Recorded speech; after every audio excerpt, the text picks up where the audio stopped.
Syekh Abdul Qadir setelah Jumatan selesai, beliau naik mimbar.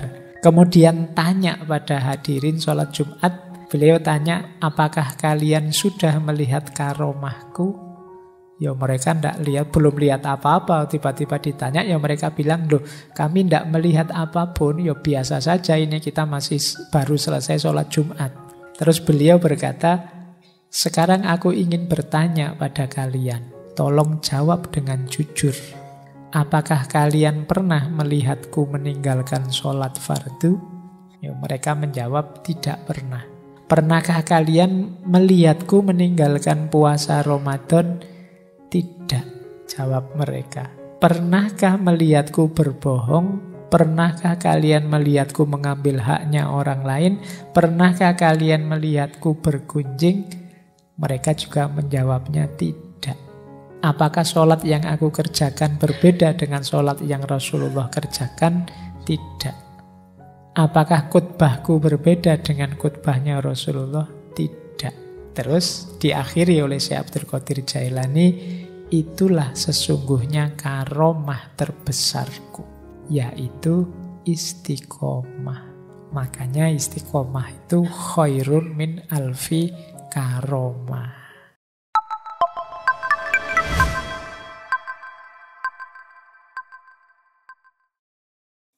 Nah, kembali ke Imam Syekh Abu Ali Ad-Daqqaq tadi. Prosesnya istiqomah, kata beliau, lewat 3 jalan. Yang pertama takwim, yang kedua iqomah, baru ada istiqomah. Berarti kalau versi beliau ndak ujuk-ujuk, wah saya pengen istiqomah Pak, ndak. Ada prosesnya dulu, pelan-pelan. Awalnya apa? Takwim. Takwim itu sama seperti takholli, pembersihan jiwa. Jadi pintu gerbangnya apapun itu ya tobat. Seperti minggu lalu ya. Ini namanya takwim. Takwim itu berusaha berdiri. Nah, untuk bisa tegak berdiri, ya kita perlu membersihkan jiwa. Membersihkan diri kita. Pak, apa ndak bisa Pak? Saya masih sangat kotor dan ingin melakukan istiqomah. Kalau istiqomah hanya dalam definisi mengulang-ulang kontinu satu tindakan mungkin bisa. Tapi kalau hanya ini kan tidak kena tujuannya istiqomah tadi. Karena kebaikan itu kalau diwadahi oleh wadah yang kotor, keluarnya bisa kotor. Atau dia tidak jernih lagi. Wadahnya amal itu kan diri kita. Kalau diri kita masih kotor, ya minggu lalu saya bilang, wadah yang kotor diisi kebaikan apapun, ya kekotoran diri akan mengkontaminasi kebaikan tadi. Jadi proses pertama takwim dulu. Jadi perjuangan pembersihan diri ini nanti jadi kunci di kebaikan apapun. Kalau sudah baru iqomah. Ini mirip seperti tahalli. Kita isi dengan kebaikan-kebaikan. Menegakkan kebenaran itu iqomah. Dan ulang-ulang terus sampai menjelma istiqomah. Jadi ini 3 proses utama yang penting kita jalankan saat istiqomah. Bersihkan diri, isi dengan kebaikan, istiqomahi kebaikan itu. Tidak bisa ujuk-ujuk, saya pingin istiqomah Pak, sekarang langsung tidak. Ada prosedurnya pelan-pelan. Karena jangan sampai kita mengistiqomahi keburukan, kekeruhan, kekotoran. Jadi ini tips dari Syekh Ali Ad-Daqqaq. Nah, sekarang jenis-jenisnya. Ini biar semakin lengkap ya wawasan kita tentang apa itu istiqomah. Saya ambilkan dari 2 tokoh. Yang pertama dari Syekh Ibnu Qayyim Al-Jauziyah dan yang kedua dari Syekh Abu Sa'id Al-Khodimi. Ini agak mirip sebenarnya tapi cara menjelaskannya berbeda. Istiqomah jenis pertama kata Ibnu Qayyim itu istiqomah dalam perkataan. Ini yang sering kita sebut konsisten. Tadi bilang apa, sekarang tetap akan bilang itu juga. Karena dia mantep dalam kebenaran. Tidak, kalau orang Jawa punya istilah esok tempe, sore dele. Tadi ngomong apa, sekarang ngomong apa. Sesuai kepentingannya. Enggak, kalau orang istiqomah itu karena dia yakin dengan kebenarannya, tadi begitu, sekarang juga begitu. Jadi sesuai dengan kebenaran yang dia yakini. Dia tidak mencela-mencela hanya karena ada kepentingan. Kalau ada yang kayak gini berarti orang ini tidak istiqomah dengan kebenarannya. Khususnya istiqomah dalam hal perkataan. Misalnya ada orang yang tidak dikenal terus melakukan kejahatan, dia keras sekali. Wah itu jahat, itu salah, itu masuk neraka. Begitu temannya yang melakukan, tidak berani keras lagi. Nah ini berarti tidak istiqomah, tidak tegas, karena yang melakukan temannya. Yang kedua, istiqomah dalam perbuatan. Ya kalau ini ya yang normal ya, yang tadi mantap melakukan sesuatu pekerjaan. Yang ketiga, istiqomah dalam sikap, teguh dalam sikap. Jadi sikap ini ya mental, situasi batinnya. Awalnya beriman ya untuk selanjutnya memedomani keimanan. Ini namanya teguh dalam sikap batinnya. Yang terakhir istiqomah dalam niat.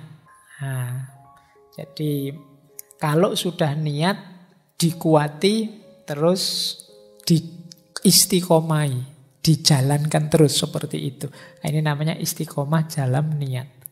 Saya niat Pak, bulan ini saya mau rajin ikut ngaji terus misalnya. Ini niat. Besok kok kita jalankan benar, niatnya hidup terus. Ini namanya istiqomah dalam niat.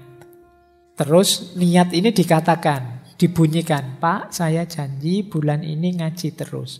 Minggu depan ditanya begitu jawabannya sama. Saya tetap bulan ini ingin ngaji terus Pak. Ini istiqomah dalam perkataan. Kemantapan hati untuk terus ngaji bulan ini namanya istiqomah dalam sikap.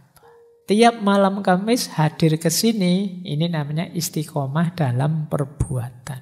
Jadi tidak hanya perbuatan saja. Ini yang tadi saya sebut koheren. Semua unsur diri kita istiqomah. Nah, ada lanjutannya jenis-jenis istiqomah. Ini agak berbeda meskipun kata-katanya sama. Yang pertama, kalau ini dari Abu Sa'id Al-Khudrimi. Yang pertama istiqomah dalam perkataan. Istilahnya istiqomatul lisan ala dzikri wassana. Nah, kalau yang ini istiqomah dalam perkataan itu mulut kita terus berzikir. Memuji Allah. Pokoknya tidak berhenti-berhenti. Subhanallah, subhanallah, alhamdulillah. Terus begitu. Ini namanya istiqomah perkataan. Yang keluar pokoknya yang begitu-begitu terus. Tidak ada misuh-misuhnya, tidak ada jelek-jeleknya pokoknya. Kalimat thayyibah terus. Jadi zikir wassana. Ya meskipun tidak harus demonstratif sambil bawa tasbih besar terus kemana-mana. Subhanallah, subhanallah. Nanti orang bubar. Jadi, tapi mulutnya tidak berhenti memuji Allah. Berzikir, mendawamkan, menyebut namanya. Ini memudahkan kita untuk tambah dekat, tambah cinta dengan Allah. Ini berat, kecuali memang bagi orang-orang yang di hatinya ada rasa cinta pada Allah. Seperti kalian kalau pas jatuh cinta itu kan, kamu sering menyebut namanya. Jangan-jangan passwordnya Facebookmu juga inisial namanya atau tanggal lahirnya. Nah ini jenis pertama. Jenis kedua istiqomah dalam jiwa. Istiqomahnya jiwa kata Syekh Abu Sa'id itu jiwa yang penuh rasa taat dan rasa malu. Istiqomatun nafas ala ta'ah wal haya. Yang ada di pikiran itu menjalankan perintahnya Allah dan malu karena Allah selalu melihat kita. Jadi rasa malu ini penting. Ini kalau di Sufin makomnya namanya makom muraqabah. Merasa Allah dekat dan selalu mengawasi. Ini namanya istiqomahnya jiwa. Mari jiwa kita istiqomahkan untuk selalu berada dalam kondisi taat dan malu di hadapan Allah. Ini jenis istiqomah kedua.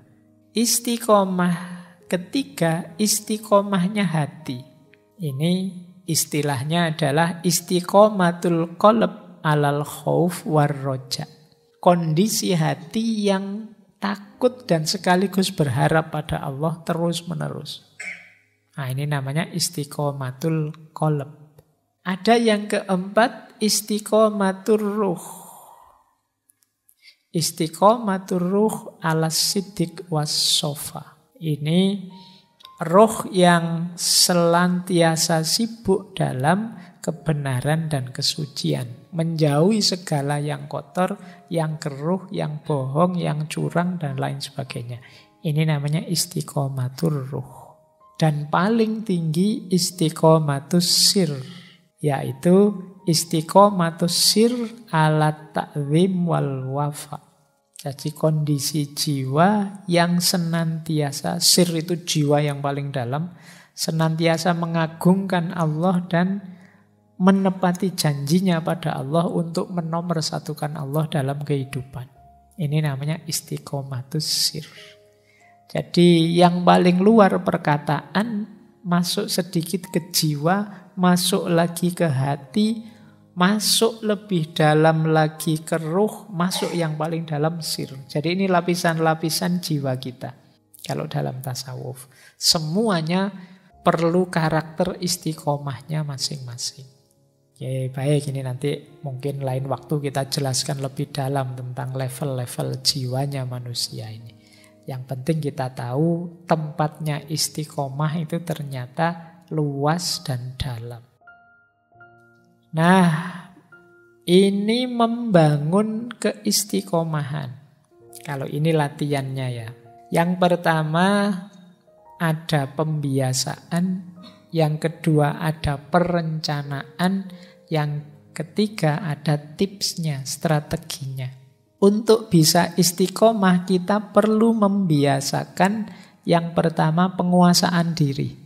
Ini tidak gampang sebenarnya penguasaan diri. Kita itu biasanya lebih dikuasai oleh diri kita, bukan kita yang menguasai diri kita. Kita sulit mengontrol nafsu, kita sulit mengontrol ambisi, kita sulit mengontrol keinginan. Itu berarti kita tidak mampu menguasai diri. Perintah kita pada diri kita tidak ampuh. Itu menunjukkan kita tidak menguasai diri. Wahai diriku, mbok ya kamu itu rajin ngaji. Kok ndak ampuh? Itu berarti kita belum menguasai diri. Wahai diriku, mbok kamu itu jadi orang baik kayak yang di TV-TV itu loh misalnya. Kok ndak jalan? Berarti kita belum menguasai diri. Berarti menyuruh istiqomah pun ndak akan dituruti oleh diri kita. Maka ayo latihan menguasai diri. Jadi sepenuhnya apa yang kita lakukan itu kita yang memerintahkan. Yang kedua sabar. Tidak mungkin orang bisa istiqomah kalau tidak sabar. Segala sesuatu ada prosesnya. Mari kita istiqomahi. Syaratnya istiqomah itu sabar. Diulang-ulang sampai mencapai keutuhannya. Yang ketiga, orang tidak mungkin istiqomah kalau dia tidak punya keberanian untuk memulai. Kalau tidak berani mulai, apa yang mau diistiqomahi? Mulai saja tidak berani. Yang keempat, tidak menunda. Mungkin ini penyakit kita ya kadang-kadang. Tahu sih ini penting, ini baik. Nanti dulu lah Pak. Nanti loh Pak setelah UAS ini loh Pak, saya mau istiqomah. Nanti UAS-nya datang, selesai UAS, sebentar lah Pak, liburan dulu. Maksud ya langsungan begitu. Ya kan ada jedanya sebentar lah. Nanti liburannya habis, ini ada tugas lagi ya Pak, saya harus sibuk ini lagi. Nanti lah Pak kalau tugasnya selesai. Terus bulan puasa, wah sudah puasa ya Pak, ya, nanti lah ini puasa-puasa kan berat Pak, nambah-nambah amal puasa saja sudah berat. Nanti Idul Fitri juga begitu, wah ini masih syukuran Pak, Idul Fitri, masa ndak toleran Pak, yo nanti lah Pak. Jadi ndak mulai-mulai kamu cari alasan terus, menunda-nunda, ndak jadi istiqomah. Alasan itu yo bisa saja kok dicari. Kalau kamu memang tidak mau. Kalau kamu memang mau, bisa juga cari alasannya. Maka kalau bisa ya jangan ditunda. Yang kelima optimis. Optimislah. bahwa kamu akan berhasil dalam istiqomahmu. Kalau kamu pesimis, tidak ada gunanya. Terus rencanakan. Untuk merencanakan yang pertama kamu harus tahu ilmunya. Belajar. Jangan ngawur merencanakannya. Saya mau mengistiqomai ini, mengistiqomai itu, ya harus tahu ilmunya, apa yang harus diistiqomai. Yang kedua, dalam perencanaan targetkan hal-hal yang memang realistis untuk kapasitas kita. Jangan membaca cerita-ceritanya para sufi. Syekh sufi ini setiap hari sholat 2000 rakaat misalnya. Wah, saya pengen kayak gini Pak Ais. Tidak mungkin lah, itu prek sudah kalau kalian. Yang realistis saja lah, levelmu. Mengistiqomai yang mungkin saja. Terus percaya diri bahwa kamu mampu, ini penting. Kalau kamu tidak pede, tidak jalan. Bikin schedule, bikin reminder, pengingat. Sekarang banyak fasilitas pengingat, mungkin HP-mu, mungkin arlojimu, mungkin temanmu, dan lain sebagainya. Reminders. Ini untuk merencanakan. Kalau sudah, ada beberapa tips yang penting. Yang pertama apa? Gunakan motivational tool. Apa saja yang membuatmu lebih mudah mengistiqomai sesuatu. Pak, saya tertolong dengan HP ini sehingga saya tidak terlalu banyak terpengaruh oleh teman saya yang toksik. Nah, ini ayo sediakan kalau gitu. Jadi alat-alat pendukungnya. Mungkin butuh tempat kos yang tenang, mungkin butuh warung yang murah, mungkin butuh apa? Cari yang mendukung. Yang kedua, self reward. Boleh kamu memberi imbalan dirimu. Kalau sukses istiqomah. Alhamdulillah Pak, 1 bulan ini saya bisa mengistiqomai setiap hari ngaji 1 juz.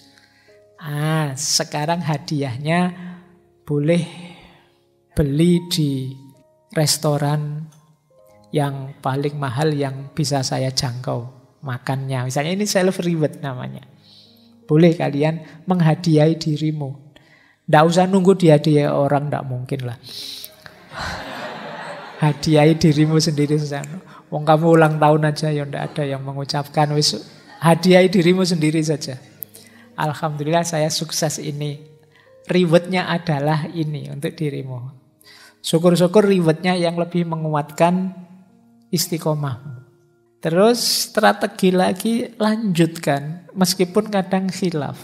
Rencananya sih 1 bulan ini ngaji 1 juz setiap hari. Kok ya bolong hari ini?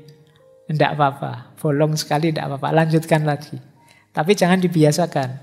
Oh bolong tidak apa-apa ya Pak. Besok bolong lagi. Ya tidak begitu. Jadi itu karena khilaf saja. Lupa atau kepepet. Ada acara atau apa. Tetap lanjutkan istiqomai. Jangan putus asa gara-gara itu. Wah berarti gugur saya Pak. Gugur tidak usah dilanjut. Tidak begitu. Lanjutkan. Dimulai dari awal lagi tidak apa-apa. Kemudian boleh mencari recharge moment. Ya hidup ini tidak harus serius terus, ada istirahatnya. Imbangi dengan kegiatan-kegiatan rekreatif, kegiatan hobi dan lain sebagainya, tidak apa-apa. Jangan sepenuh waktumu isinya istiqomah semua. Yo, puyeng kamu bisa KO kamu ya.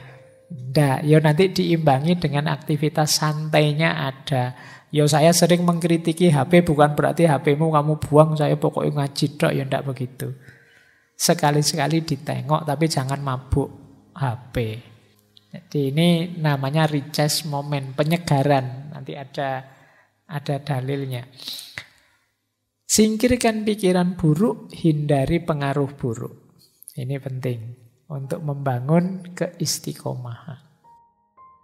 Saya lanjutkan. Ini yang sering jadi musuhnya orang yang mau istiqomah. Bosan. Ngaji ini mungkin teman-teman yang sudah mati-matian mengistiqomai banyak yang bosan. Bosan Pak ya ngajinya kayak gini-gini terus. Mungkin kamu sering diserang rasa bosan. Lawan rasa bosan itu kalau kamu yakin yang kamu lakukan kebaikan. Gimana caranya melawan rasa bosan? Pahami objek yang kamu bosani itu dari perspektif yang berbeda. Bosen saya Pak, temanku ini saja terus tidak punya teman yang lain. Ya kamu pahami temanmu dari perspektif yang berbeda, nanti bosenmu hilang. Kamu bosen karena kamu lihat temanmu dari sudut pandang itu terus selama ini. Nah kebaikan juga begitu. Kamu ulang-ulang terus, ya mungkin kamu bosen ngaji ini tadi. Misalnya kamu bosen, mungkin karena kamu lihat materinya. Bosen Pak materinya gitu terus, yo sekali-sekali jangan lihat materinya, lihat temenmu yang hadir di sebelah-sebelahmu, itu mungkin kamu semangat ngaji lagi. Atau lihat kopinya lah, kopinya ya, atau lihat takmirnya, atau lihat apanya, itu kan bisa penyegaran, kamu ndak bosen lagi. Kamu nonton sini terus kan bosen, yo sekali-sekali nonton ke sana, yang sana nonton ke sini kan lebih seger. Nah itu ganti perspektif namanya. Kuliah misalnya bosen Pak ketemu dosen itu lagi 4 tahun loh Pak. Misalnya, ya salahmu sendiri kamu fokus ke situ terus. Wong yang lain juga masih banyak yang enak dilihat selain dosennya. Jadi ini namanya ganti sudut pandang. Tapi jalan terus yang diistiqomai meskipun dengan perspektif yang baru. Imbangi dengan me time. Tadi ya. Olahraga, rekreasi, hobi, tidak apa-apa, ya jangan serius terus. Untuk mengurangi bosen, enak kalau ada teman yang bisa berbagi, mungkin minatnya sama, yang diistiqomai sama. Nah, ini lebih meringankan dalam kebosanan. Coba ngaji ini 1:1, yang ikut ngaji 1 sama saya saja, itu mungkin dia kalau sudah bosen mungkin dia tidak datang lagi. Tapi kalau banyak teman gini kan enak, saling curhat, saling ngomong. Kamu bosen ya? Iya saya bosen. Tapi kan sebenarnya kita tidak boleh ya bosen kayak gini. Iya ya, yuk ayo. Lalu kan enak. Kalau ada teman enak, kamu bisa saling membantu, saling menguatkan. Terus mengistiqomai hal-hal positif agama ya lebih enak lagi kalau kita berkumpul dengan orang-orang di frekuensi yang mendukung. Makanya istilahnya berkumpul dengan orang-orang soleh. Frekuensinya sangat mendukung istiqomah kita. Dan tentu saja ayo menjaga dari pengaruh yang mengeruhkan. Jadi hal-hal yang negatif yang menghalangi istiqomah.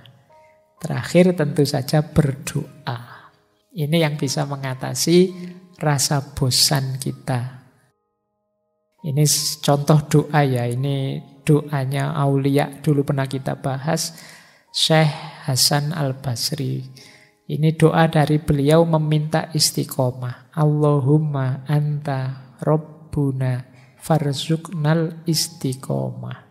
Ya Allah, Engkau Tuhan kami, maka berilah kami rezeki dalam bentuk istiqomah. Nah ini kalau wali ya yang diminta ini. Kalau kalian kan minta nilai, minta kaya, minta jodoh. Kalau ulama mintanya istiqomah. Karena beliau tahu pentingnya istiqomah. Maka meminta istiqomah. Ini ada contoh ilustrasi hadis tadi loh. Bahwa hidup ini jangan kaku terus. Ada momen-momen kita ya istirahat. Ini hadis ini ada, ini boleh dicari di Sahih Muslim. Cerita seorang sahabat namanya Hamdullah.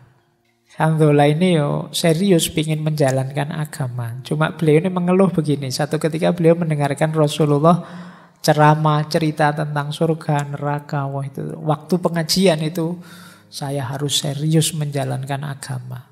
Tapi begitu pulang ke rumah, asik dengan anak, dengan istri, tekad yang luar biasa tadi ya agak kendur dalam keasikan hidup normal, tidak di masjid. Nah ini menggelisahkan bagi Hamdullah. Terus dia mengadu. Pertama dia ketemu Abu Bakar. Wahai Abu Bakar, saya kok merasa begini ya. Padahal pengen serius loh. Tapi kok ya begitu ketemu anak istri, kalau kalian mungkin begitu ketemu teman nanti pulang ke kos-kosan ya kumat lagi aslinya. Nah, mengadu kata Abu Bakar, loh iya, saya juga kok begitu ya. Ayo kita tanya saja pada Rasulullah. Nah, begitu tanya pada Rasulullah, jawabannya Rasulullah, wahai Hamdullah, itu yang saya kasih tanda kuning itu saatan-saatan. Saatan-saatan itu segala sesuatu ada waktunya. Tidak apa-apa, kalau waktunya santai ya santai saja. Waktunya main game ya main game saja. Tapi waktunya mengistiqomai amal baik tadi ya jalankan yang serius. Jangan serius terus. Kalau serius terus ya itu seperti hadis Aukamakol yang di paling bawah itu. Rawihul kuluba sa'atan ba'da sa'atin. Fa innal kuluba idza kallat amiyat. Istirahatkanlah hatimu sesaat demi sesaat. Jadi ya serius terus istirahat, ya serius terus istirahat. Kenapa begitu? Fa innal kuluba, karena sesungguhnya hati itu idza kallat amiyat. Kalau sudah lelah dia buta.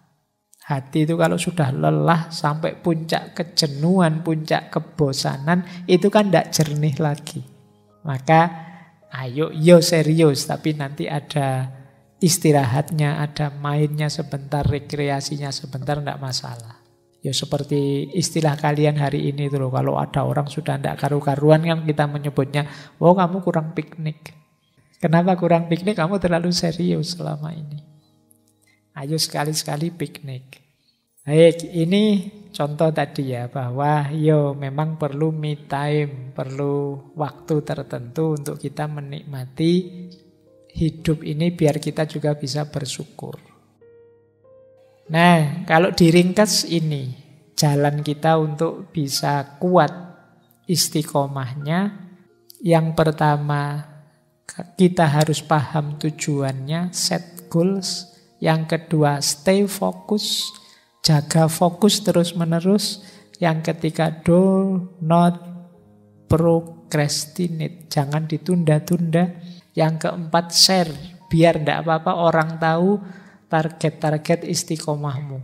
Tidak apa-apa temanmu tahu bahwa saya ini ingin rajin Senin Kemis sekarang. Saya ini setidaknya temanmu yang tahu tadi jadi penyeimbang.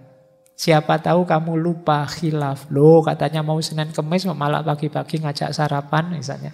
Nah, kan ada teman. Kalau kamu tidak cerita tadi kan dia tidak tahu. Maka share goal, tidak apa-apa. Bareng-bareng kalau punya sahabat kamu berbagi. Yuk kita bareng-bareng mengistiqomahi ini. Misalnya saya target tiap pagi nulis misalnya. Kalau teman tahu kan enak. Habis subuh jangan tidur. Tadi katanya mau nulis. Terus stay positif. Optimis lah. Dan self-reward. Tidak apa-apa kamu beri hadiah dirimu kalau sukses dalam jangka waktu tertentu. Ada booster, ada blocker. Boosternya tentu saja untuk bisa istiqomah, kita perlu ilmu, kita perlu ikhlas, kita perlu warok. Warok itu terjaga dari hal-hal buruk. Kita perlu qanaah, mental ridho menerima apapun jatah kita, dan mujahadah, upaya yang terus-menerus untuk mendekat pada Allah. Ini menguatkan istiqomah. Ada blocker. Blocker ini menghalangi istiqomah. Yang pertama apa? Manja.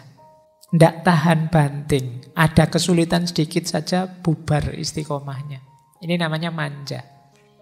Cengeng. Nah, mungkin badannya gagah tapi cengeng. Ada godaan sedikit terus bubar istiqomahnya. Ini kalau orang manja ini ya harus ditanggulangi. Yang kedua lalai. Lalai itu cuek. Nah, cuek juga akan jadi blocker. Disuruh istiqomah, Allah suka-suka saya lah. Lalai ini namanya. Ada lagi yang ketiga, kelihatannya sibuk luar biasa tapi tidak ada artinya kesibukannya. Hal-hal yang tidak penting semua. Jadi ini banyak teman-teman mungkin coba dicek ya. Mungkin banyak kesibukan kita yo sibuk sih. Mau diajak ini, wah tidak bisa saya sibuk, tidak bisa saya sibuk. Sibukmu apa? Ini loh sudah mau naik level gameku ini terus-terusan. Ini coba deh, jangan-jangan waktu kita habis untuk hal yang tidak penting. Ya. Jadi terus overthinking. Mikirnya dalam sekali, Pak. Ini saya mau mengistiqomai ini. Apakah kalau sudah saya istiqomai pasti Allah ridho, Pak, kalau saya Pak gini. Seandainya istiqomah saya tidak diterima, jangan-jangan malah saya sia-sia juga. Mikirnya dowo, orang melaku-melaku. Overthinking. Nah, ini juga akan jadi blocker. Dan tentu saja akan jadi blocker istiqomah kita dosa dan maksiat. Dosa dan kemaksiatan akan menghalangi kita untuk bisa istiqomah, menggelapkan hati. Tadi sudah dijelaskan, kalau hati yang gelap tidak bisa diisi dengan kebaikan. Ingat-ingat, kalau bisa, mari mengistiqomahi perbaikan. Tidak sekedar kebaikan. Banyak orang yang bukan salah kita mengistiqomahi kebaikan itu, tapi hidup ini idealnya kan tambah baik, tambah baik. Kalau kemarin bisanya puasa hari Senin saja, ini kan kebaikan. Besok saya bisa Senin dan Kamis. Ini namanya perbaikan. Yang seperti ini jangan dituding, wah kamu ndak istiqomah. Kalau Senin ya Senin saja terus. Ndak. Jadi istiqomah itu ya mengistiqomahi perbaikan, tidak sekedar kebaikan. Lanjutkan, istiqomahkan perbaikan diri yang terus-menerus. Kemudian istiqomah itu habituasi dan revaluasi, tidak sekedar repetisi. Tidak sekedar mengulang, tapi ada habituasi, menumbuhkan habit, karakter. Sehingga mengakar mendalam dalam dirimu. Berarti apa? Laksanakan secara serius mendalam. Sehingga jadi karakter. Jangan dangkal saja, iseng saja, tidak serius. Itu mungkin kelihatannya istiqomah, tapi sebenarnya cuma mengulang saja. Repetisi. Dan revaluasi, belajar terus dinilai terus perbuatanmu. Apa memang pas begitu? Jangan-jangan yang kemarin sudah benar, tapi ada yang lebih benar lagi. Ada yang lebih utama, lebih baik. Ini namanya revaluasi. Jadi istiqomah itu habituasi dan revaluasi, tidak sekedar repetisi. Nah, terakhir saya tutup dengan cerita. Ini cerita Syekh Abdul Qadir Jailani. Ini pengantar untuk minggu depan. Hubungannya istiqomah dengan karomah. Suatu ketika Syekh Abdul Qadir Jailani ini bicara di depan murid-muridnya, wahai murid-muridku, Jumat besok aku akan menampakkan pada kalian karomah terbesarku. Wah, ini kan luar biasa. Kalau teman-teman membaca kisahnya Syekh Abdul Qadir Jailani ini kan karomah-karomahnya banyak sekali. Nah, beliau bilang seperti ini, terus murid-muridnya penasaran. Ini berita ini menyebar kemana-mana, semua orang ingin tahu. Maka Jumatannya jadi rame sekali. Jumat itu banyak orang datang ke masjid.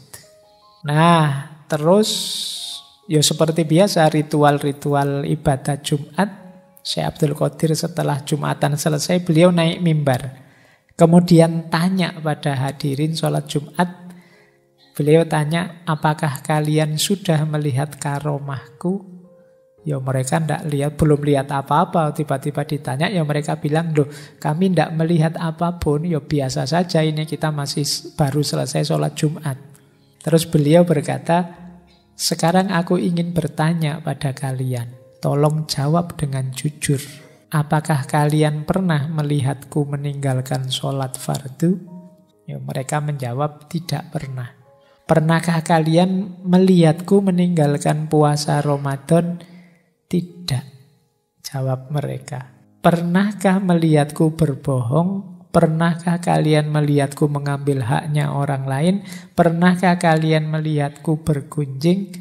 Mereka juga menjawabnya tidak. Apakah sholat yang aku kerjakan berbeda dengan sholat yang Rasulullah kerjakan? Tidak. Apakah khutbahku berbeda dengan khutbahnya Rasulullah? Tidak. Terus diakhiri oleh Syekh Abdul Qadir Jailani, itulah sesungguhnya karomah terbesarku, yaitu istiqomah. Makanya istiqomah itu khairun min alfi karomah. Oke ya teman-teman, saya kira itu untuk malam hari ini. Mungkin yang saya sampaikan malam hari ini sebagian besar teman-teman sudah tahu. Sejak dulu bahkan tahunya. Yang belum itu prakteknya. Ya, maka yuk setelah ini, yuk pelan-pelan, bertahap Diawali dari yang paling mudah, yang paling mungkin kita jangkau. Kemudian juga seperti dawuhnya Rasulullah tadi, saatan. Jangan ambisius. Pelan-pelan dan semoga tambah lama, tambah baik, tambah baik. Baik, saya akhiri sekian untuk malam hari ini. Kurang lebihnya mohon maaf. Wallahul muwaffiq. Wallahu a'lamu bissawab. Wassalamualaikum warahmatullahi wabarakatuh.